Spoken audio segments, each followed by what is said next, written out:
मैं आचार्य पवन गोस्वामी, जय सीताराम। कक्षा 12, क्लास 12, विषय संस्कृत दिग्दर्शिका, हिंदी साहित्यिक एवं सामान्य, पाठ ऋतु वर्णन, ऋतुओं का वर्णन, भाग 2, पार्ट 2, हेमंत। प्यारे बच्चों, हम भाग 1 के अंतर्गत पार्ट 1 के अंतर्गत वर्षा ऋतु नामक खंड का अनुवाद करा चुके हैं। आज हम भाग 2 में, पार्ट 2 में हेमंत खंड के अंतर्गत आने वाले श्लोकों का अनुवाद कराएंगे।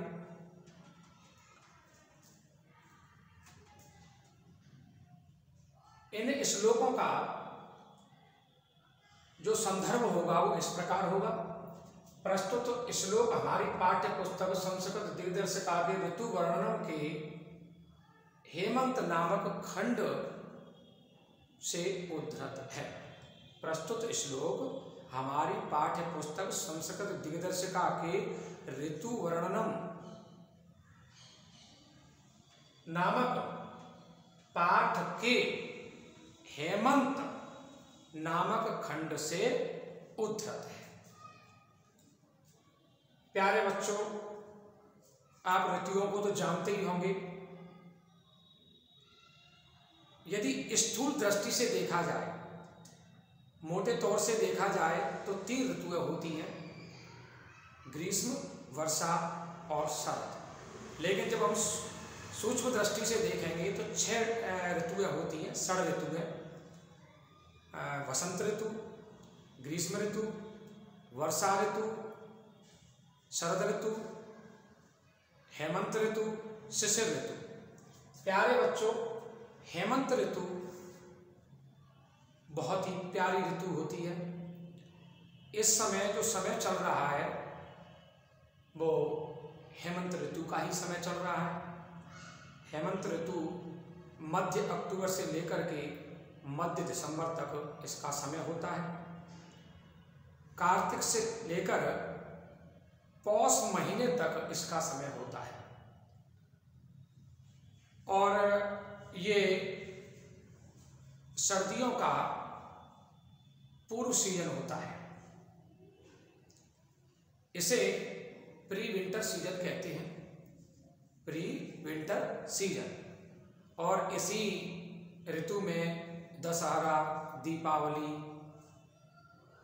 देवोत्थान, एकादशी इत्यादि त्योहार मनाए जाते हैं। देखते हैं अब श्लोकों के बारे में हम अध्ययन करेंगे।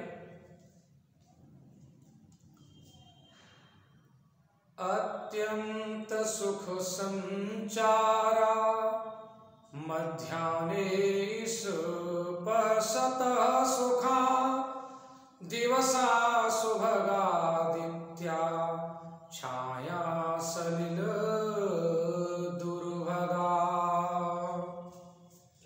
अत्यंत सुख संचारा मध्याह्ने स्पर्शतः सुखा दिवसा सुभगादित्या छाया सलिल दुर्भगा। हेमंत ऋतु के दिवसा दिन, हेमंत ऋतु के दिवसा दिन अत्यंत सुख संचार, अत्यंत सुख पूर्वक इधर उधर जाने के योग्य होते हैं। संचार, जाने के योग्य। हेमंत ऋतु के दिन अत्यंत सुख पूर्वक इधर उधर जाने के योग्य होते हैं। मध्याह्ने स्पर्शतः सुखा, दोपहर के समय, मध्याह्ने दोपहर के समय धूप का स्पर्शतः, धूप का स्पर्श सुखा माने सुखदाई है। दोपहर के समय धूप के स्पर्श से सुखदाई है। दोपहर के समय धूप के स्पर्श से सुखदाई है। धूप मुझे यहां पर लगाना पड़ेगा।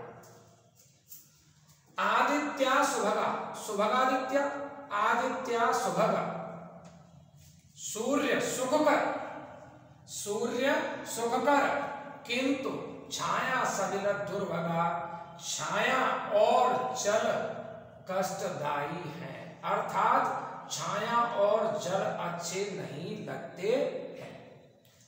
दिवसा अत्यंत सुख संचारा, मध्याह्ने स्पर्शतः सुखा, आदित्या सुभग छाया सलिल दुर्भगा।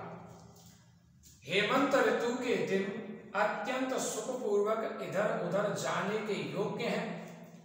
मध्याह्न के समय धूप के स्पर्श से सुखदायी है।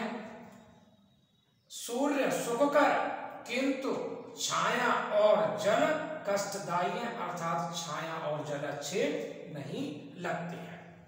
हेमंत ऋतु के दिन अत्यंत सुखपूर्वक इधर उधर जाने के योग्य होते हैं। दोपहर के समय धूप के स्पर्श से सुखदायी है। सूर्य सुखकर, किंतु छाया और जल कष्टदायी है, अर्थात छाया और जल अच्छे नहीं लगते हैं। खरजूर पुष्पाकृति शिरोहि पूर्ण तंडुलै, शोभन्ते किंचिदालंबा शालयः कनक प्रभा। खरजूर पुष्पाकृति शिरोहि पूर्ण तंडुलै, शोभन्ते किंचिदालंबा शालयः कनक प्रभा। खरजूर पुष्पाकृति, खरजूर पुष्प आकृति, खजूर के फूलों की आकृति के समान, खजूर के फूलों के समान आकृति वाले, खजूर के फूलों के समान आकृति वाले तंडुलई पूर्ण शिरोहि, तंडुल, तंडुल माने चावल, तंडुलई चावलों से पूर्ण भरे हुए, चावलों से भरी हुई, शिरोहि माने बालों से, बाल, बालियां, बाल जैसे गेहूं की बाल होती है, बाजरे की बाल होती है, ऐसे ही धान की बाल। पूर्ण तंडुलई, तंडुलई पूर्ण, चावलों से भरी हुई बालों से, किंचिदालंबा, किंचिद आलंबा, कुछ झुके हुए, कुछ झुके हुए, कनक प्रभा, सुनहरे रंग वाले, कनक माने सोना, प्रभा माने चमक,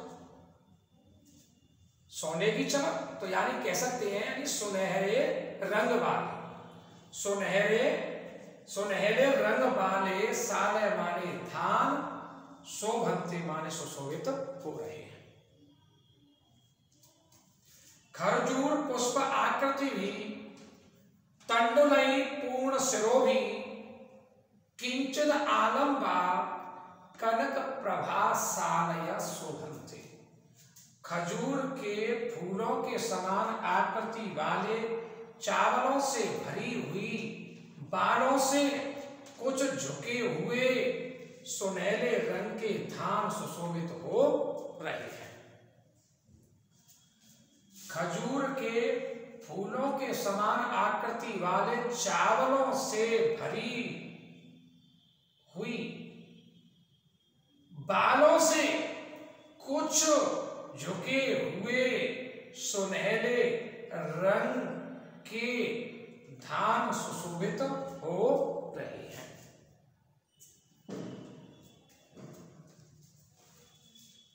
वेते ही समुपासीना,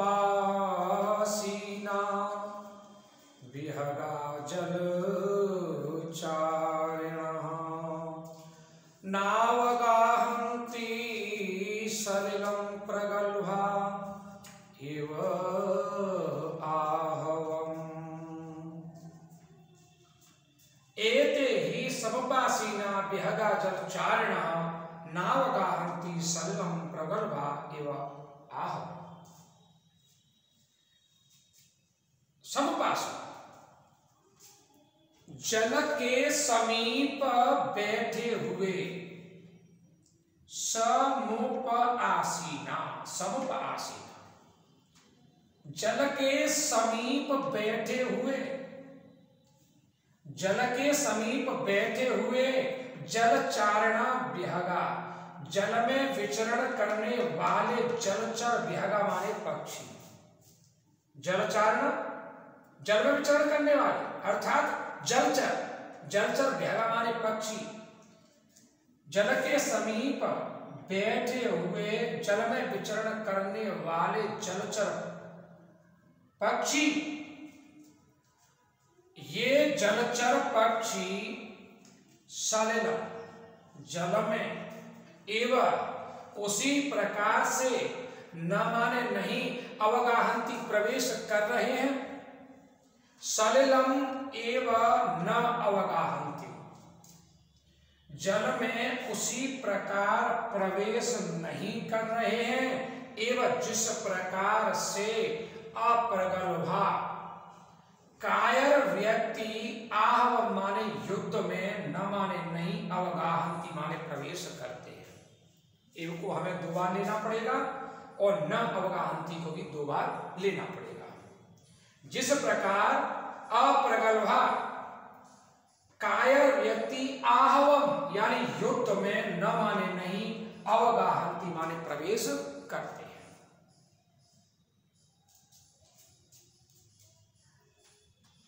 समुपआसीना एते जलचारिणः विहगा सलिलम् एव न अवगाहन्ति एव अप्रगल्भा आहवं न अवगाहन्ति। जल के समीप बैठे हुए ये जल में विचरण करने वाले जलचर पक्षी जल में उसी प्रकार प्रवेश नहीं कर रहे हैं जिस प्रकार कायर व्यक्ति युद्ध में प्रवेश नहीं करते हैं। जल के समीप बैठे हुए ये जल में विचरण करने वाले जलचर पक्षी जल में उसी प्रकार प्रवेश नहीं कर रहे हैं जिस प्रकार कायर व्यक्ति युद्ध में प्रवेश नहीं करते हैं।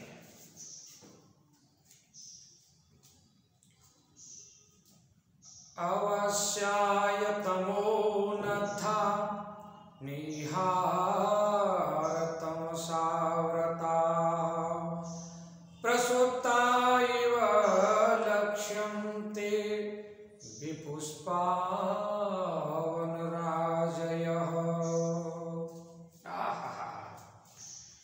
अवस्यायतमो नथा निहारतम साव्रता प्रसुप्ता इव लक्ष्यं ते विपुष्पावनराजयः। अवस्याय तमो नथा, अवस्याय तमः नथा, अवस्याय तमः नथा। अवस्याय ओस के तमः अंधकार से नद्धा बंधी हुई, ओस के अंधकार से बंधी निहार तमसाव्रता, निहार तमसा आवृता, निहार तमसा आवृता कोहरे की धुंध से ढकी, निहार कोहरे के तमसा धुंध से आवृता ढकी, ओस के अंधकार से बंधी कोहरे की धुंध से ढकी विपुष्पा, विपुष्पा फूलों से रहित, विपुष्पा फूलों से रहित वन राजय, वृक्षों की पंक्तियां, वनराजय वृक्षों की पंक्तियां प्रसुप्ता एवं लक्ष्यन्ते, प्रसुप्ता सोई हुई एवं सी लक्ष्यन्ते माने प्रतीत हो रही है, प्रतीत हो रही है। अवस्याय तमः नद्या निहार तमसा आव्रता विपुष्पा वनराजय प्रसुप्ता एवं लक्ष्यन्ते। ओस के अंधकार से बंधी हुई, ओस के अंधकार से बंधी, कोहरे की धुंध से ढकी, निहार तमसा आवृता, कोहरे की धुंध से ढकी, बेपुष्पा वनराजय फूलों से रहित वृक्षों की पंक्तियां प्रसुप्ता एवं लक्ष्यन्ते सोई हुई सी प्रतीत हो रही हैं। ओस के अंधकार से बंधी, कोहरे की धुंध से ढकी, फूलों से रहित वृक्षों की पंक्तियां सोई हुई सी प्रतीत हो रही है। प्यारे बच्चों, आपका ऋतु वर्णन के अंतर्गत आने वाला हेमंत खंड समाप्त होता है। ये बहुत ही वेरी वेरी मोस्ट इम्पॉर्टेंट है। इसमें से आपको श्लोक का अनुवाद एग्जाम में देखने को मिल सकता है। आने के बहुत ही ज़्यादा चांस हैं, तो मैं आपसे कहना चाहूँगा कि इसका अध्ययन आपको अच्छी तरह से करना है, याद करना है, कंठस्थ करना है। बिल्कुल इसको अपने हृदय में बिठा लेना है, यह आपको देखने को अवश्य मिलेगा। प्यारे बच्चों, जिन बच्चों ने अभी तक हमारे चैनल को सब्सक्राइब नहीं किया है तो सब्सक्राइब करना है, जिससे कि आने वाली वीडियोज़ की आपको नोटिफिकेशन प्राप्त हो सके। लाइक भी अवश्य करें और जो भी आपकी जानकारी में है शेयर भी अवश्य करें। प्यारे बच्चों, अब हम अगले राउंड में भाग 3 में पार्ट 3 में अगले खंड को कराएंगे। तब तक के लिए जय सीताराम।